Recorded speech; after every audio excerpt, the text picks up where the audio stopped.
Tangsan yang sudah mendapatkan informasi bagaimana cara membangkitkan Xiaowu bergegas kembali ke Akademi Sri Lanka untuk menceritakan semuanya kepada Master Xiao.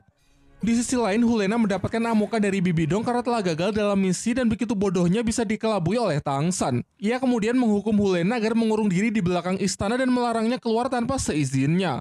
Master Krisa dan Master Hantu pun juga tak luput dari kemarahannya, karena bagaimana bisa para senior Master Roh dijebak oleh bocah ingusan seperti Tangsan. Selain itu, Bibidong juga sangat kesal dengan siluman Raja Kera Titan dan Banteng Sanca Ungu yang telah menggagalkan rencananya. Ia bersumpah kalau setelah semua masalahnya selesai, ia akan membuat perhitungan dengan menjadikan dua siluman itu menjadi cincin roh.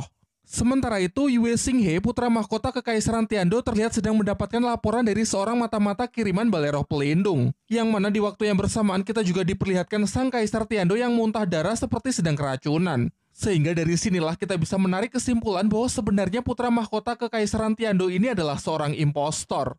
Di halaman istana terlihat para pasukan Kekaisaran Tiando yang sedang berlatih keras di bawah bimbingan dari Master Xiao sebagai persiapan menghadapi peperangan yang sudah di depan mata. Pelatihan ini dilakukan dengan bantuan Guru Zhao menggunakan skill pemberat gravitasi, tentu dengan harapan agar kekuatan fisik pasukan lekas meningkat. Di samping itu, Master Xiao juga memotivasi mereka agar tragedi yang menimpa Sekte Cahaya Kibo dan Sekte Naga Tiran Petir Biru tidak terulang kembali. Karena jika hari ini mereka tidak berlatih dengan keras, maka harga yang harus dibayar adalah kematian dan kemusnahan. Dari balik jendela, Guru Liu Erlong justru sangat mencemaskan kondisi Master Xiao. Selama beberapa hari ini terus memberikan latihan sampai-sampai istirahat dan pola makannya menjadi sangat tidak teratur. Hal ini mungkin sebagai pelampiasan emosinya karena Master Xiao telah gagal menyelamatkan sektenya sendiri dari kehancuran, yaitu Sekte Naga Tiran Petir Biru. Flander berpendapat hanya dengan cara ini Master Xiao bisa melupakan tragedinya tersebut. Flander kemudian menjelaskan kalau Kekaisaran Tiando kini sudah mulai membicarakan masalah ini dengan Kekaisaran Xingluo, yang mana dari pihak Kekaisaran Xingluo juga ada Dai Mubai dan Susu King. Scene beralih memperlihatkan Tangsan yang sudah tiba di kota Tiando bersama Xiao kecil yang ia gendong. Di perjalanan ia berpapasan dengan para prajurit Kekaisaran Tiando yang dengan seenaknya membuka jalan. Tangsan yang merasa sangat kesal menghadangnya dan memulai keributan. Ternyata para prajurit itu merupakan pengawal dari sang pangeran keempat Kekaisaran Tiando yang bernama Suebeng. Kalau kalian lupa, Suebeng ini adalah anak yang dihajar oleh Dai Mumbai dulu saat Akademi Sri Lanka baru pertama kali datang ke kota Tiando. Di saat Suebeng hendak melawan Tangsan, dari dalam kereta turun kakek Dugu yang mencegahnya karena ia tahu kalau pangeran keempat sama sekali bukanlah tandingannya.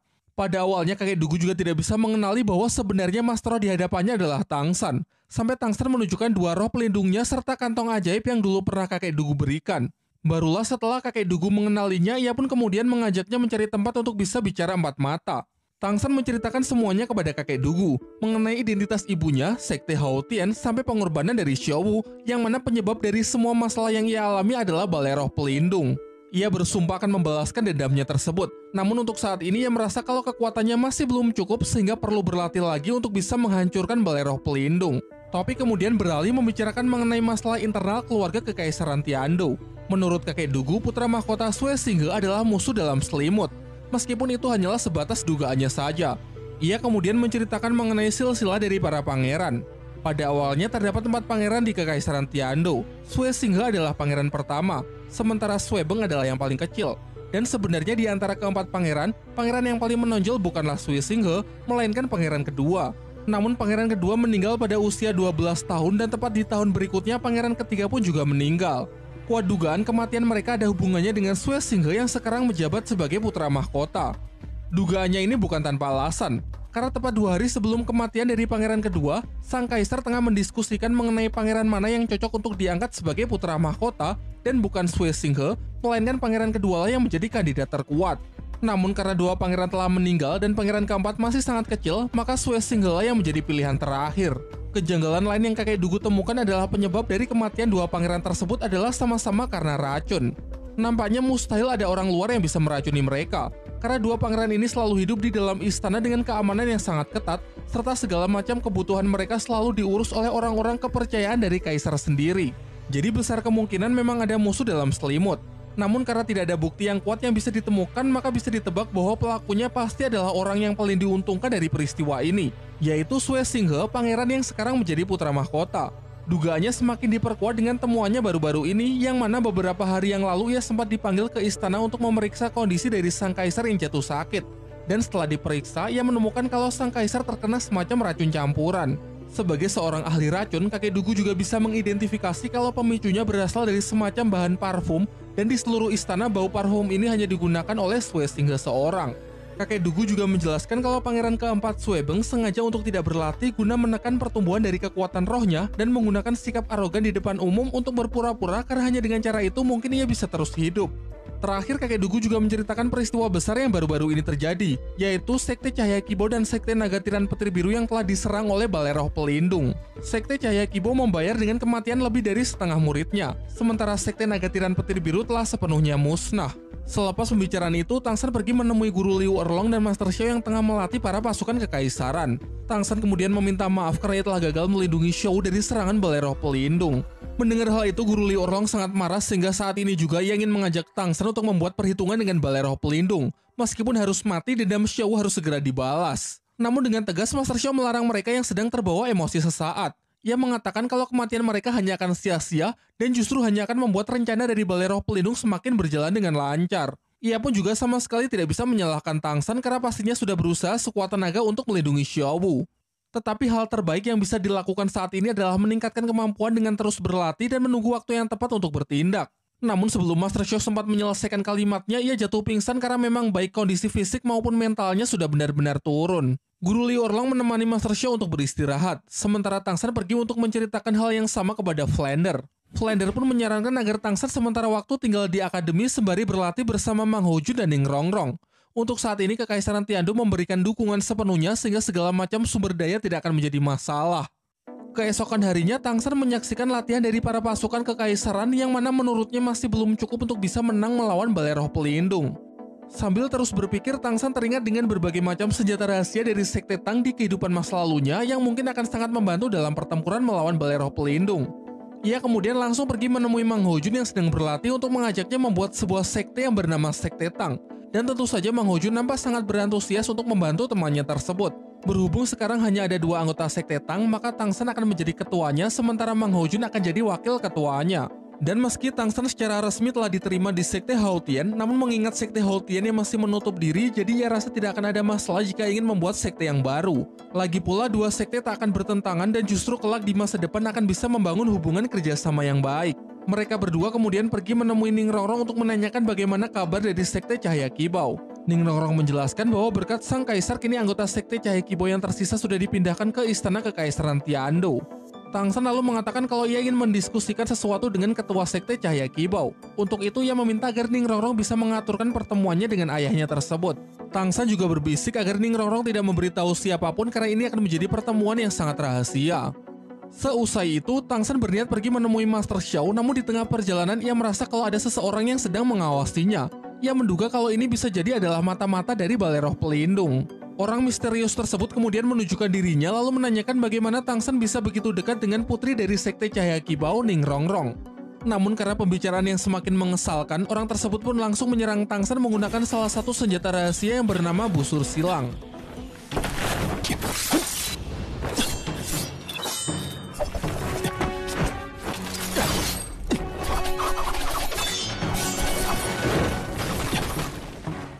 Setelah keduanya saling beradu senjata rahasia yang terlihat cukup seimbang, Tang San langsung menggunakan skill dari rumput biru peraknya untuk menangkap orang misterius tersebut. Dan tentu saja seperti yang sudah bisa kita tebak bahwa orang tersebut adalah Oishike. Untuk bisa lolos dari lilitan Tang San, ia menggunakan skill roh ke-6-nya yaitu sosis cloning, yang mana sebelumnya ia telah menyimpan sedikit darah dari seorang master roh tipe penyerang sehingga kini ia bisa menggunakannya untuk menghancurkan rumput biru perak.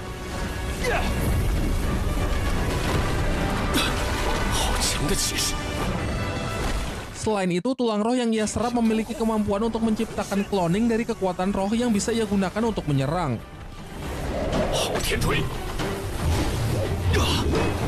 Pertarungan berlangsung cukup sengit, sampai ketika Tang San mengeluarkan roh pelindung Palu Hao Tian, barulah Oishike menyadari kalau orang yang sedang ia lawan ternyata adalah Tang San. Kemudian mereka mulai mencari tempat untuk bicara. Tang San mengajak Oishike untuk kembali ke Akademi Sri Langke dan menemui Ning Rongrong.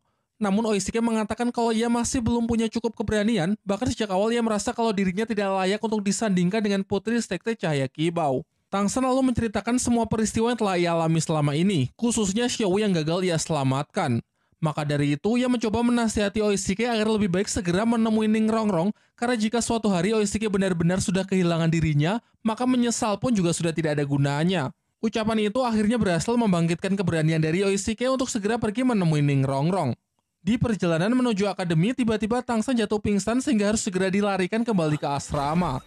Setelah siuman, Tangsan melihat Oishike yang akhirnya juga sudah bertemu dengan Mang Hojun. Tak lama setelah itu, Master Xiao masuk untuk membawakan minuman dan mendiagnosis kalau Tangsan pasti sudah terlalu kecapean. Tangsan lalu mengungkapkan kalau kondisinya mungkin berkaitan dengan perubahan yang terjadi pada tulang roh kaki laba-labanya. Ia tunjukkanlah tulang roh laba-labanya yang kini sudah mengalami perubahan dari segi bentuk maupun warna yang berubah menjadi merah metalik. Menurut Master Xiao, ini adalah kondisi yang sangat jarang terjadi. Ia menyebutnya sebagai teknik penyatuan tulang roh. Suatu kondisi di mana seluruh tulang roh yang dimiliki oleh seorang Master Roh bersatu dan menghasilkan bentuk serta kemampuan yang baru. Namun ia mendisklaimer kalau itu semua hanya sebatas teorinya saja karena ini adalah tingkat yang belum pernah dicapai oleh siapapun.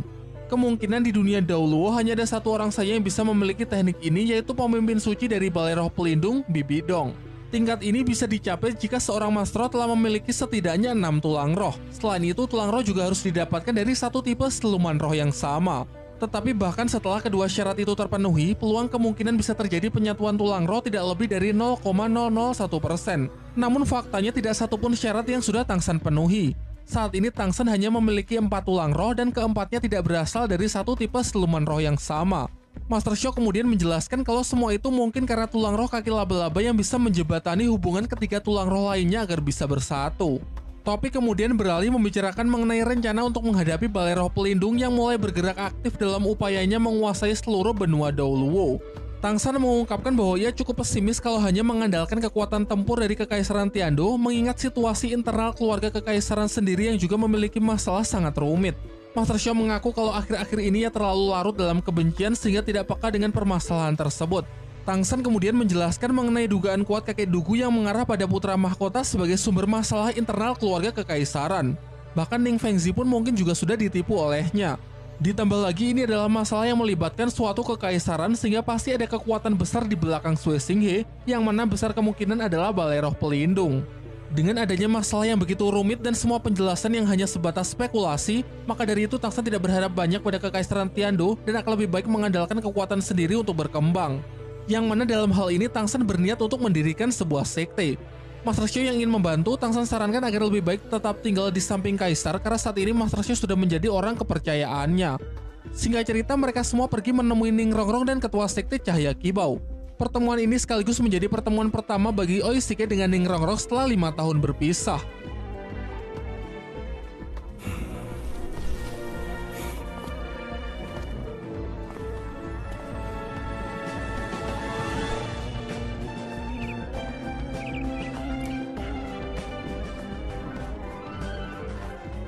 Sementara Oishike melepas rindu dengan Ning Rongrong, Tangsan mendiskusikan hal penting dengan ketua sekte Cahaya Kibau tanpa melibatkan Kekaisaran Tiando. Untuk berjaga-jaga, ia menggunakan medan rumput biru perak untuk mengisolasi mereka semua agar tidak ada orang luar yang mendengar pembicaraan. Tangsan kemudian menjelaskan mengenai niatnya untuk mendirikan sebuah sekte yang bernama Sekte Tang demi melawan Balai Roh Pelindung. Dan singkatnya, Ning Fengzi sepakat dengan ide tersebut lalu menyatakan bahwa ia akan selalu memberikan dukungannya kepada Tangsan. Tepat setelah mereka sepakat untuk menjalin hubungan kerjasama, Oishike datang untuk meminta maaf kepada Ning Fengzi karena selama ini ia sudah membuat Ning Rongrong menderita. Ning Fengzi pun sebenarnya tak ingin menyalahkan Oishike. Ia bahkan mengatakan kalau seharusnya Oishike tidak perlu pergi karena jika dibandingkan dengan kebahagiaan putrinya, aturan sekte Cahaya Kibau sama sekali tidak ada artinya. Mendengar hal itu, Oishike sangat gembira lalu berjanji bahwa ia akan selalu menjamin kebahagiaan dari Ning Rongrong dan senantiasa melindunginya dengan segenap kekuatan yang telah ia miliki. Bicara soal kekuatan untuk melindungi cucu angkatnya, kakek tulang meminta Oishike agar menunjukkan hasil latihan selama 5 tahun terakhir. Dengan penuh percaya diri, Oishike pun maju lalu meminta sedikit darah Tangsan sebagai syarat untuk bisa mengaktifkan skill roh terkuatnya, yaitu skill ke-6 sosis cloning. Setelah skillnya tersebut aktif, ia bisa merasakan kalau efek darah Tangsan begitu kuat. Untuk lebih bisa menunjukkan kekuatannya di hadapan semua orang, Oishike menantang Mang Hojun sebagai lawan sparringnya. Tentu saja di awal Mang Hojun sangat meremehkan Oishike karena memang dirinya adalah murni seorang Master Roh tipe penyerang, sementara sejauh yang ia ketahui Oishike hanyalah tipe support makanan. Pertarungan pun dimulai dengan saling mengadu kemampuan bertarung jarak dekat tanpa melibatkan kekuatan roh pelindung. Berikutnya ia mulai menunjukkan kekuatan dari skill rohnya yakni sosis cloning. Dengan piawai ia bisa menggunakan serangan rumput biru perak yang telah berhasil ia cloning dari Tang San.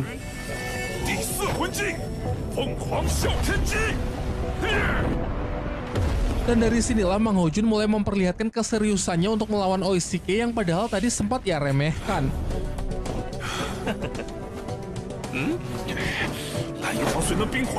Ia bahkan sampai menggunakan tulang roh api yang dulu ia peroleh dari hadiah turnamen untuk menghancurkan pertahanan kandang rumput biru perak. Yang mana meskipun tahan terhadap api dan es, pertahanan tersebut lemah terhadap efek ledakan.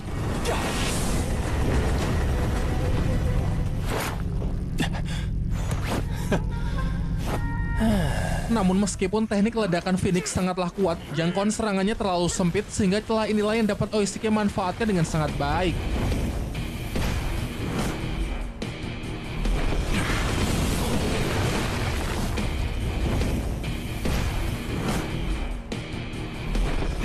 Pertarungan beralih menjadi duel udara, dan ketika ia hampir tertangkap, ternyata itu hanyalah cloning yang ia ciptakan dari teknik tulang roh. Sedangkan dirinya yang asli berada di sisi yang aman dan bersiap untuk merilis skill kelima Tang San, yaitu tombak kaisar biru perak.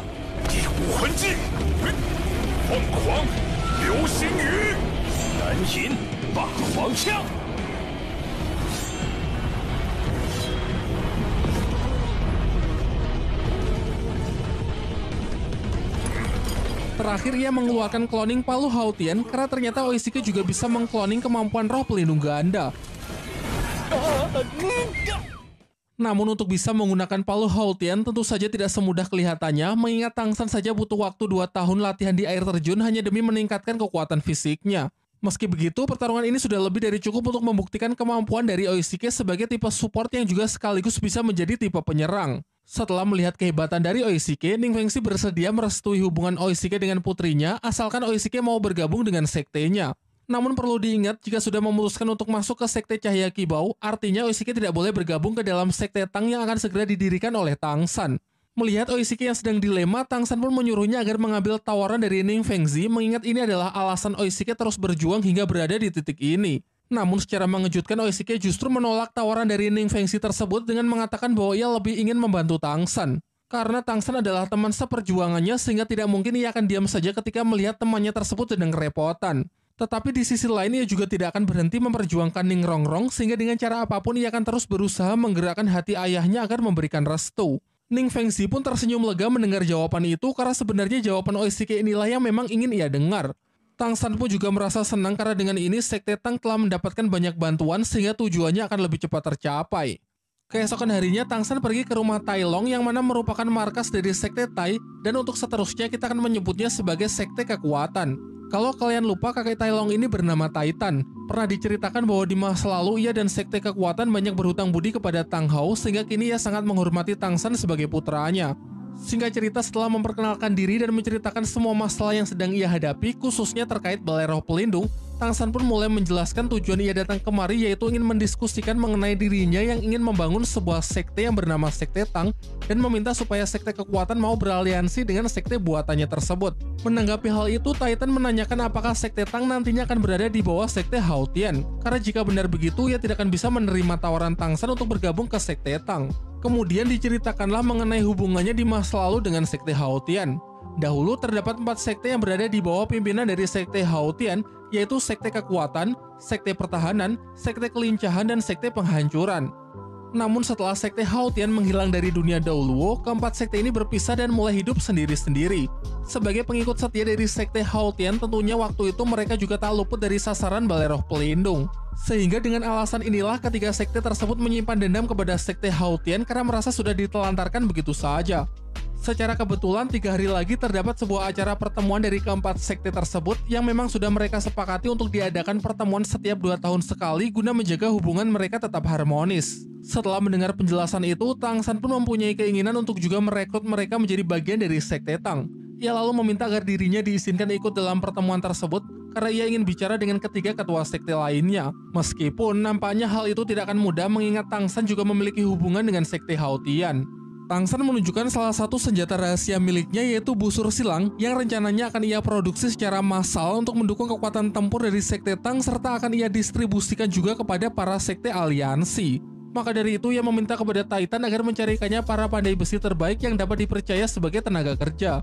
Titan kemudian mengungkapkan kalau sebenarnya sekte kekuatan miliknya sangat ahli dalam urusan tersebut.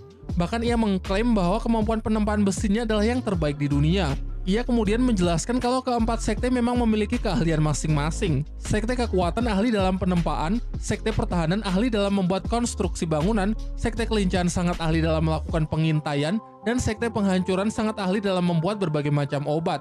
Di malam harinya, Titan membongkar busur silang milik Tang San untuk melihat berbagai komponennya. Ia pun mengungkapkan kekagumannya mengenai senjata tersebut yang memiliki desain begitu cantik. Tang San lalu menjelaskan bahwa sebenarnya ia berniat untuk membuat satu jenis senjata rahasia lagi. Sebuah senjata yang dapat dengan mudah menembus pertahanan dari seorang mastro yang memiliki level di atas 70. Senjata rahasia ini ia sebut bulu ekor merak, yang mana memiliki beberapa jenis serangan dalam sekali tembak, seperti memotong, menembus, meledak, meracuni, dan lain-lain. Namun untuk membuat senjata rahasia bulu ekor merak diperlukan beberapa bahan yang sangat sulit untuk didapatkan, seperti besi corak hitam yang kekuatannya mampu menghancurkan berbagai macam senjata logam. Titan kemudian mengatakan kalau besi corak hitam mungkin bisa Tang San dapatkan di kota Gengsin yang mendapatkan julukan sebagai kota logam. Sementara itu, sebuah surat kiriman dari Balai Roh Pelindung sudah tiba terlebih dahulu di markas Sekte Pertahanan. Surat itu berisi tawaran kerjasama untuk bergabung di pihak Balai Roh Pelindung dan menjadi partisipan untuk mengikuti seleksi 7 sekte besar yang akan segera dipilih ulang. Nampaknya ketua Sekte Pertahanan mulai dilema karena ia merasa sudah tidak punya pilihan lain. Di dalam hati ia masih menyalahkan Sekte Haotian, khususnya kepada Tang Hao yang sudah seenaknya menantang Balai Roh Pelindung tanpa memikirkan nasib Sekte Pertahanan yang ikut terkena getahnya. Kembali ke rombongan Tang San. Mereka dibegal oleh 3 orang penjahat di gerbang masuk kota dan seperti yang kita lihat bahwa wajah mereka bertiga ini tidak familiar. Ternyata mereka ini adalah komplotan dari Bule, Master Roh Mesum yang dulu pernah dihajar habis-habisan oleh Xiao Wu, kemudian Tang San ikat di alun-alun kota. Kini ia bersama 2 rekannya, mereka menggunakan kekuatan roh pelindung sebagai alat untuk memeras orang-orang kaya yang ingin melintasi perbatasan. Namun setelah mengetahui bahwa orang-orang ini adalah anak yang dulu pernah mempermalukannya, emosi Bule pun sontak meledak dengan motivasi ingin membalas dendam. Tang San yang ingin maju untuk menghajar para berdebat tersebut dicegah oleh Mang Haojun dengan mengatakan kalau ia sendirilah yang akan mengatasinya. Bule maju dengan skill roh ketiga tangan bayangan penghancur. Ia sangat percaya diri karena dulu teknik ini sanggup menahan api Phoenix. Namun ternyata dugaannya tersebut salah karena kekuatan api Phoenix Mang Haojun tentunya sudah jauh berkali-kali lipat meningkat setelah berlatih selama 5 tahun. Sementara kedua rekannya mencoba membantu dengan maju secara bersamaan. Si cebol langsung merilis skill roh ke-6-nya yakni pedang pusaka naga. Meski skill ini memiliki damage yang besar, tetapi karena begitu berat membuat kecepatan serangannya melambat sehingga bisa dengan mudah Mang Haojun hindari.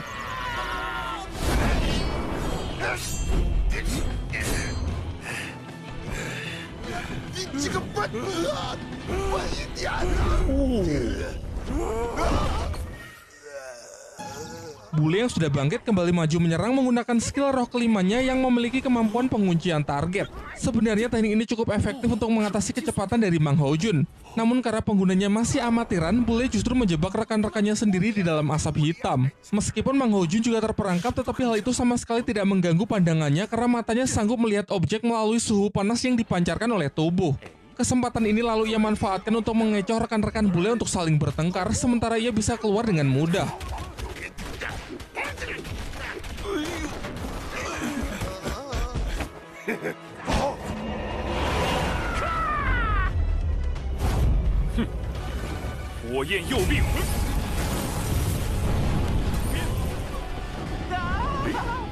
Setelah menyaksikan betapa kuatnya Mang Haojun yang sekarang, Bule pun mengaku kalah dan mengatakan kalau ia tidak berani menantangnya lagi. Terakhir Mang Haojun mengikat mereka di gerbang masuk sebagai pelajaran agar mereka kapok. Bule lalu malah menggunakan pesonanya untuk menggoda sehingga Mang Haojun dan yang lainnya segera pergi karena merasa ingin muntah.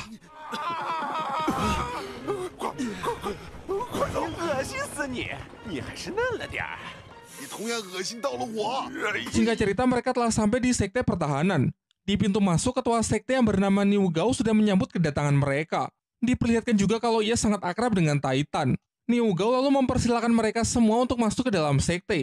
Ia mengamati kalau Tai Long nampak sangat menghormati pemuda berbaju biru sehingga ia bertanya sebenarnya siapa pemuda ini. Pada awalnya Titan ragu untuk memberitahunya karena Niu Gao masih menyimpan dendam kepada Sekte Haotian sehingga dikhawatirkan Tang San juga akan ia benci. 什么？ Dan benar saja, setelah Tang San memperkenalkan diri bahwa ia merupakan putra dari Tang Hou, emosi Niao Gao pun seketika meledak. Ia lantas memerintahkan Tang San untuk segera meninggalkan sekte pertahanan dan melarangnya untuk ikut serta dalam pertemuan 4 sekte. Namun tentu Tang San tidak lantas menyerah begitu saja. Ia meminta maaf atas nama ayahnya beserta sekte Haotian kepada ketua sekte pertahanan yang sudah merasa ditelantarkan. Ia sadar kalau permohonan maafnya ini tidak ada artinya. Tetapi ia meyakinkan kalau tujuan kedatangannya kali ini adalah untuk mencari cara agar bisa menebus semua kesalahan dari ayahnya di masa lalu. Sayangnya Niu Gao yang sudah terlampau emosi menyatakan kalau ia tidak menginginkan penebusan apapun. Ia masih saja hanyut dalam kebenciannya dan tetap menyalahkan sekte Haotian yang seenaknya menantang Balai Roh Pelindung, kemudian menutup sekte tanpa memikirkan nasib keempat sekte pengikutnya. 给我滚！否则，别怪老夫对你不客气。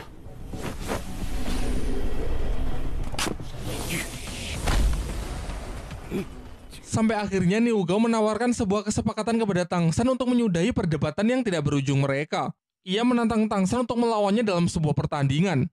Jika Tang San bisa bertahan selama 5 menit, maka ia akan mengizinkannya untuk tetap tinggal, serta dendam di antara mereka akan ia anggap impas.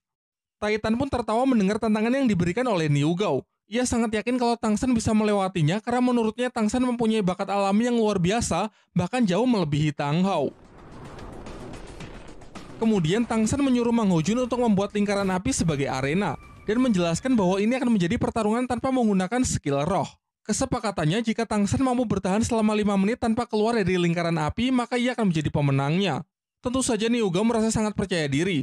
Kepercayaan dirinya ini bukan tanpa alasan karena ia kini telah mencapai level 84. Terlebih lagi ia juga merupakan seorang maestro yang ahli dalam urusan pertahanan. Pertarungan di antara mereka pun dimulai. Tang San dipersilakan agar menyerang terlebih dahulu, tetapi konyol rasanya jika bisa mengalahkan maestro spesialis pertahanan hanya dengan mengandalkan kekuatan fisik. 小子，结束了。将杀气凝聚于丹田爆发，这就是杀神领域的进化技能。 Pukulan kedua yang Tang San lapisi dengan aura Dewa Membunuh sepertinya sedikit lebih baik dan cukup mengejutkan ketua sekte pertahanan tersebut. Ia pun mulai terlihat serius dalam menghadapi Tang San.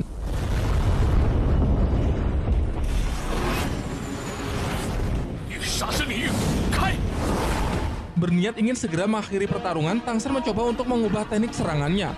Ia memusatkan aura medan rumput biru perak, lalu memadatkannya hingga membentuk wujud dari palu angin.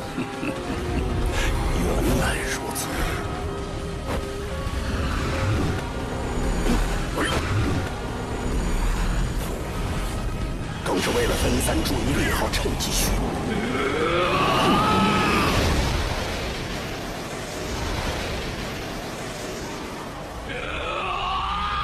Serangannya ini begitu kuat sampai Niu Gao terpaksa mengeluarkan kekuatan roh pelindungnya untuk berusaha bertahan. Namun upayanya tersebut sia-sia dan pada akhirnya ia tetap terlempar keluar arena.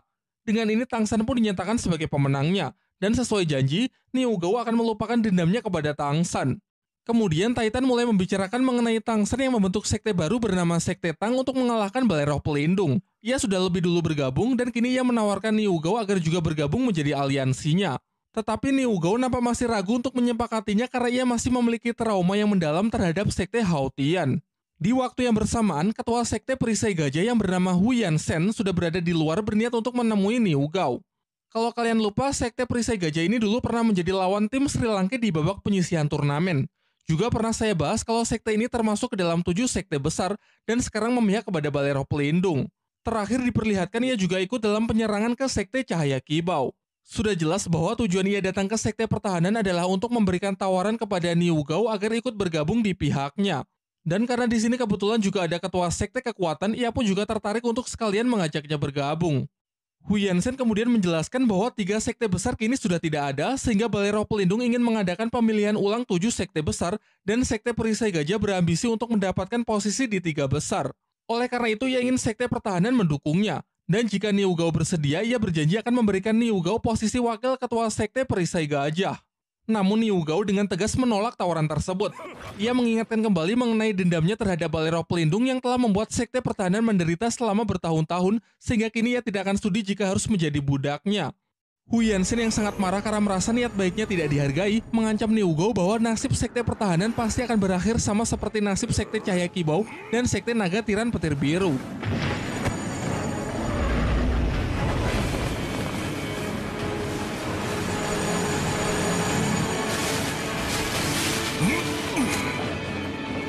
Karena merasa tidak akan bisa menang dengan posisinya yang sekarang, Hu Yansen pun terpaksa mundur dengan raut wajah yang benar-benar kesal.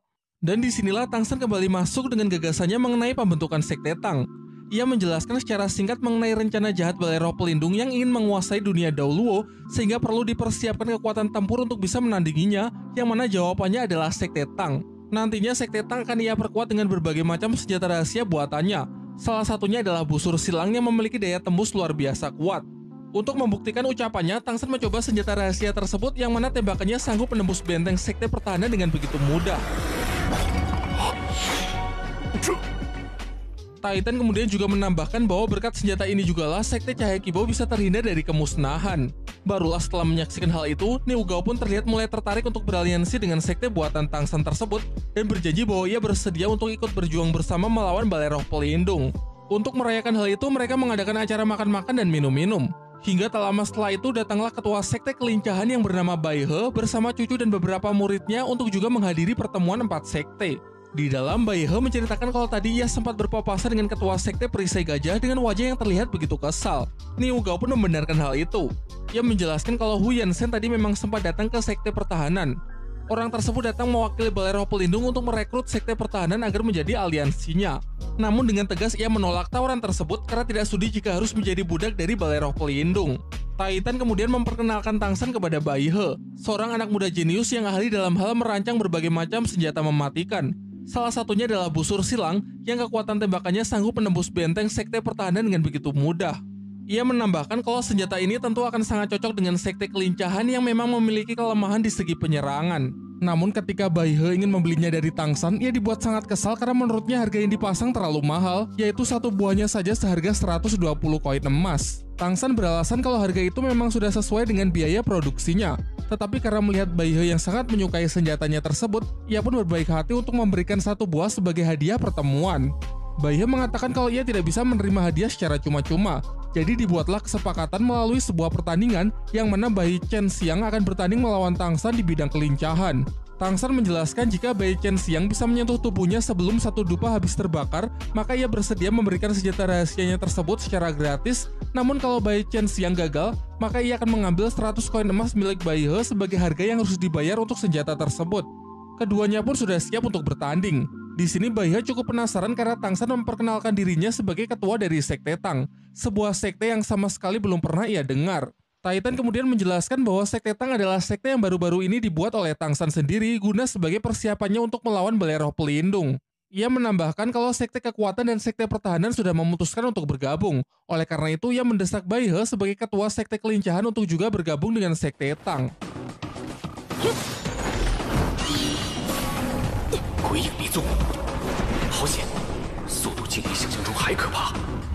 Pertandingan pun dimulai. Bai Chen Xiang dengan cepat bergerak mendekati Tang San untuk menyentuhnya. Tetapi tentu saja hal itu tidak akan mudah mengingat Tang San menguasai teknik mata iblis ungu yang mana sanggup mengikuti pergerakan secepat apapun.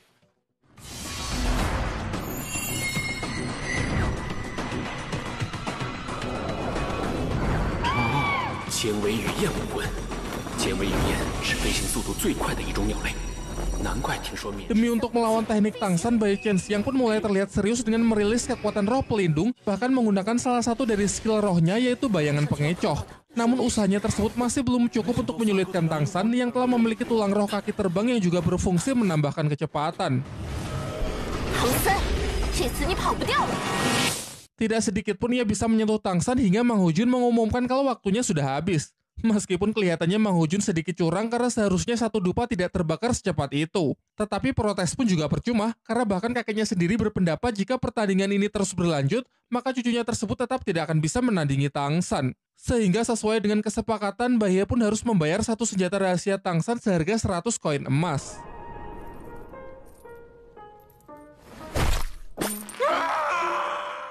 Setelah mendapatkan pujian dari Bai He, Tang San kemudian juga tertarik untuk bertanding melawannya dalam hal kecepatan.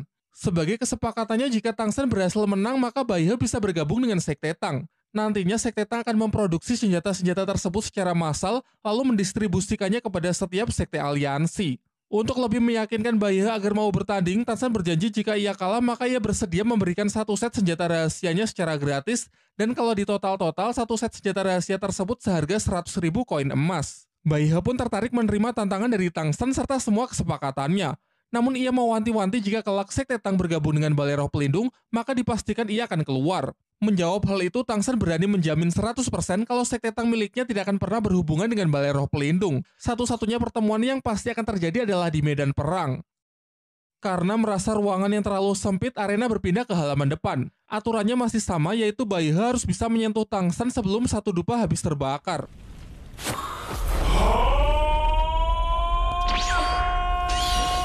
Pertandingan pun dimulai, dan hebatnya Bai He dapat bergerak secepat kilat menuju Tang San bahkan sebelum Mang Ho Jun menyelesaikan kalimat mulainya.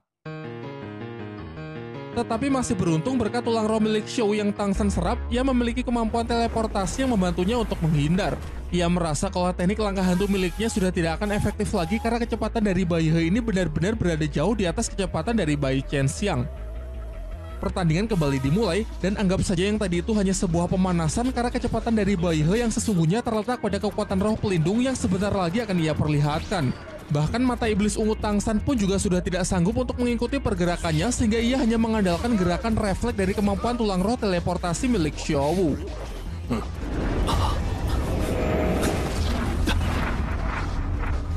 Merasa geram dengan Tang San yang masih dapat mengelak, akhirnya Bai He pun mengeluarkan skill ketujuhnya yaitu wujud roh pelindung. Semua yang menonton yakin kalau Bai He sudah merilis skill rohnya maka tidak akan ada harapan lagi bagi Tang San. Bai He pun kemudian menyuruh Tang San untuk menggunakan senjata rahasianya sekalian untuk mengetes seberapa efektif jika digunakan dalam sebuah pertarungan, khususnya ketika menghadapi lawan yang memiliki kecepatan tinggi.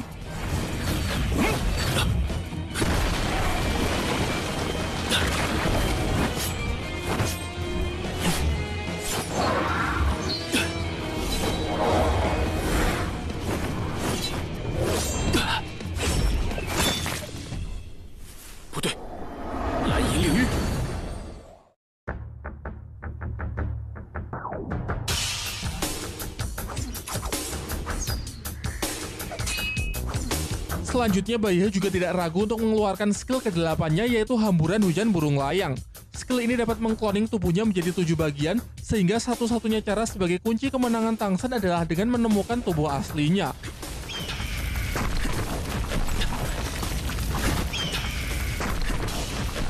Seiring berjalannya waktu, Tang San mulai bisa membaca pola serangan dari Bai He, kemudian merilis senjata rahasianya untuk mengincar tubuh yang asli. Namun sayangnya ia salah memperhitungkan sehingga arah serangannya tersebut justru nyaris mengenai Bai Chen Xiang.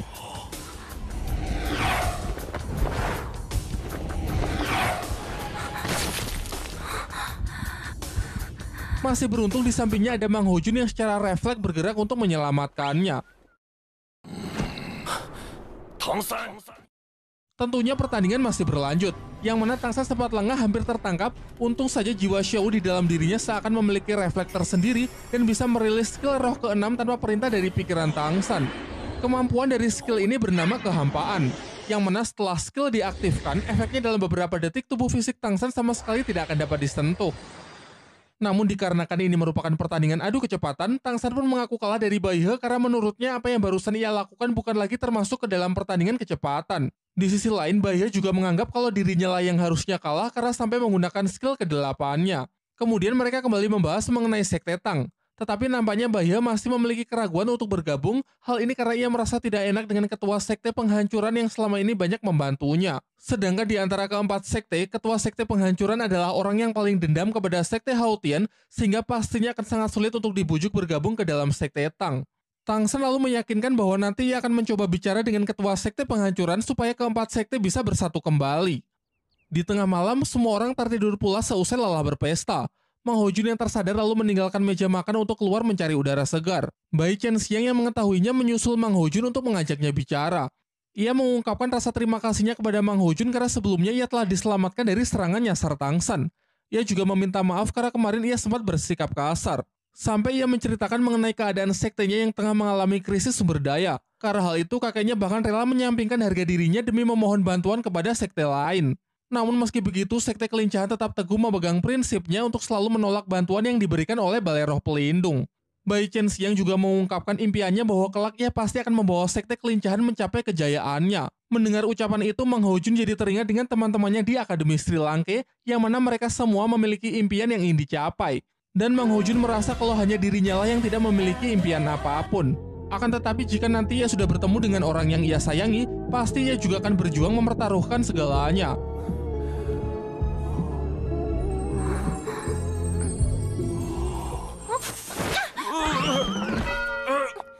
你最好赶快收起你那些花花肠子，不然我见你一次打你一次。 Keesokan paginya, Tangsan yang sedang berkultivasi dihampiri oleh Bai He. Ia kemudian menceritakan kalau sebenarnya nenek Tangsan adalah kakak kandungnya, sehingga kini bisa dikatakan bahwa ia adalah kakek dari Tangsan. Ia juga mengungkapkan kalau keempat sekte pengikut sebenarnya tidak pernah benar-benar menyalahkan Tang Hao, karena pasti Tang Hao memiliki alasan tersendiri untuk berjuang mati-matian melawan Balai Roh Pelindung. Sehingga dengan demikian, ketua penghancuran yang bernama Yang Wudi tentu harusnya bisa memaklumi Tangsan. Bicara soal ketua sekte penghancuran, menurut Bai He, Yang Wudi adalah yang terkuat di antara mereka berempat. Baik kekuatan pertahanan maupun kelincahan, tidak ada dari mereka yang bisa mengalahkannya. Selain itu, Yang Wudi sangat ahli dalam urusan meracik obat. Untuk itu, Bai He memberi Tangsan tanaman bunga langka miliknya yang mungkin nanti bisa Tangsan gunakan untuk membujuk ketua sekte penghancuran tersebut. Tanaman langka ini bernama ginseng kristal darah naga berusia 5.000 tahun. Ketika melihat tanaman tersebut, Xiao sepertinya tertarik untuk memakannya. Namun Tangsan melarangnya karena khasiat dari tanaman ini terlalu kuat.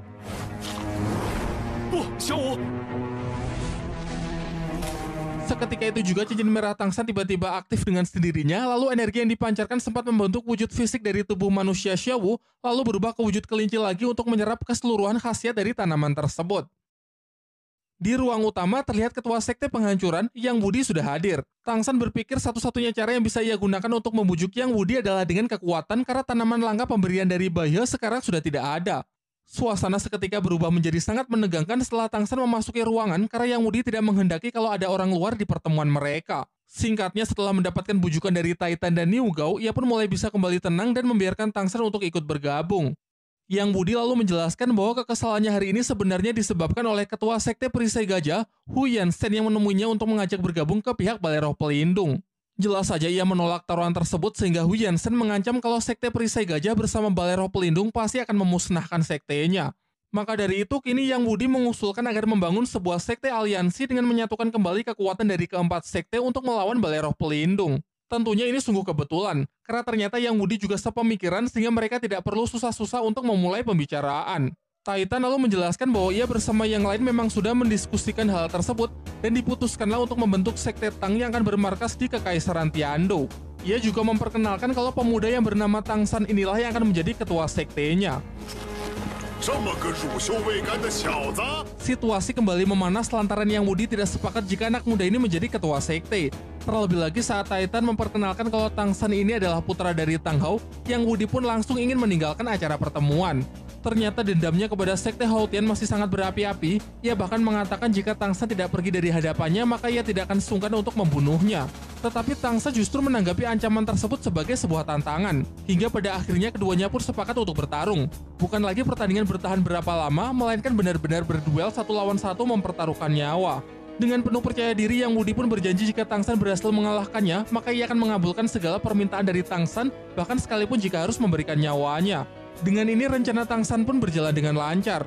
Tetapi sekarang yang menjadi PR-nya adalah bagaimana Tangsan bisa mengalahkan Yang Wudi, mengingat baik dari level maupun pengalaman bertarung jelas Tangsan kalah telak. Yang Wudi adalah Master Roh level 82 dengan kekuatan roh pelindung tombak pemecah jiwa. Di sini ia cukup terkejut ketika melihat cincin roh 100.000 tahun milik Tangsan, membuatnya berpikir pantas saja bocah ini begitu percaya diri. Let me show you the art of killing.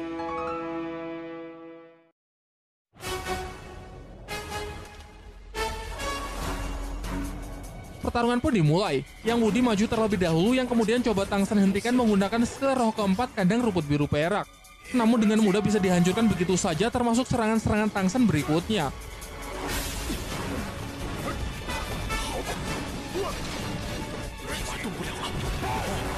Kombinasi beberapa serangan dari senjata rahasia juga sempat Tang San coba, baik secara langsung maupun dengan mencari titik buta, tetapi tetap saja semua dapat dilibas begitu mudah.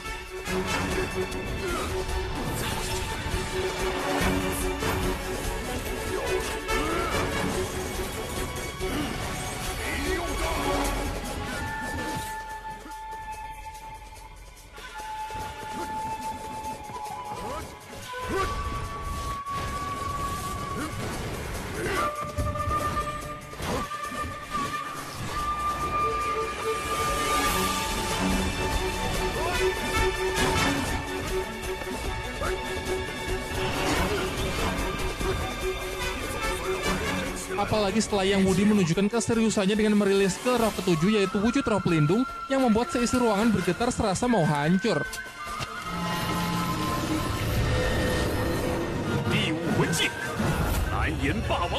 Hanya dalam sekejap serangan tunggal terkuat milik Tang San, tombak kaisar biru perak pun bisa hancur berkeping-keping, membuatnya mulai berpikir apa memang sungguh tidak ada kesempatan baginya untuk bisa menang.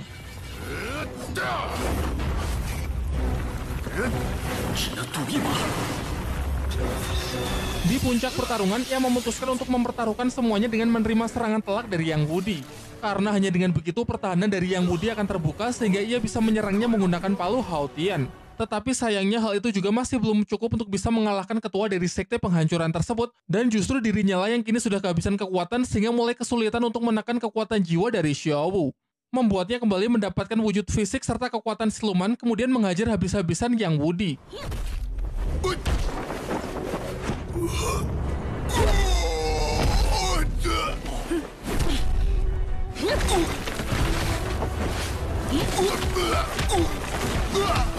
Untung saja Tang San bisa menghentikan serangan terakhir Xiao Wu sebelum Yang Wudi terluka lebih parah. Sementara itu, luka-luka di tubuh Tang San bisa pulih dengan cepat berkat tulang roh di kaki kanannya.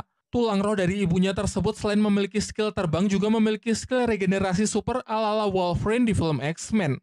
Nasib Yang Wudi yang terkena amukan dari Xiao Wu akhirnya siuman pada malam harinya. Namun ia justru mencemaskan kondisi Tang San karena tadi sempat tertusuk tombak penghancur jiwa miliknya. Titan kemudian mengatakan tidak perlu cemas karena luka-luka Tang San bisa sembuh dengan sendirinya berkat kemampuan tulang roh. Bai He mengungkapkan kalau pertarungan tadi siang tidak hanya mengalahkan Yang Wudi, namun juga menghancurkan sikap keras kepalanya. Dengan ini maka keempat sekte atribut tunggal akan bersatu kembali yang bertumpu pada harapan besar dari sekte Tang. Sementara itu Tang San kembali bermimpi tentang Xiao Wu, dan ketika ia bangun ia sudah melihat Xiao Wu yang berada di sampingnya dengan wujud fisik manusia normal. Seketika ia pun langsung memeluknya untuk melepaskan rasa rindu. Namun sayangnya meski telah bangkit, Xiao Wu tidak bisa mengingat masa lalunya karena kini hanya tubuh fisiknya saja yang telah kembali. Kondisi ini sesuai dengan apa yang pernah Erming katakan bahwa tanaman ginseng hanya dapat mengkreat tubuh manusianya saja. Sedangkan untuk bisa membangkitkan Xiao Wu seutuhnya dibutuhkan 3 benda langka yang mana masing-masing dari fungsinya adalah membentuk tubuh fisik, membentuk jiwa, dan menyatukan keduanya. Ia lalu mengajak Xiao Wu untuk ikut dengannya menghadiri rapat dari keempat ketua sekte. Tetapi Xiao Wu nampak ketakutan dan hanya bisa merasa nyaman jika berada di dekat Tang San. Tang San lalu memperkenalkan Xiao Wu sebagai kekasihnya. Hanya saja kondisinya sekarang sedang tidak baik-baik saja karena demi menyelamatkan dirinya, Xiao Wu telah kehilangan jiwanya. Mengingat tanaman ginseng pemberian Bai He sudah dimakan Xiao Wu, Tang San pun mengeluarkan tanaman lain yang dulu ia ambil dari tempatnya kakek Dugu sebagai hadiah kepada Yang Wudi. Salah satu tanaman koleksinya ini bernama bunga jahitan sutra, dan di luar dugaan ternyata Yang Wudi justru sangat menyukainya. Yang Wudi ini memang begitu tergila-gila pada hobinya yaitu meramu berbagai macam obat-obatan, dan tanaman bunga jahitan sutra ini sudah sangat lama ia idam-idamkan sebagai pelengkap dari bahan ramuan obatnya. Dengan demikian sudah tidak ada yang perlu dirundingkan lagi. Keempat sekte pun sepakat untuk menjadi bagian dari sekte Tang, dan mereka akan berangkat besok ke kota Tiando karena markas sekte Tang akan berada di tempat sekte kekuatan. Let me show you the art of killing.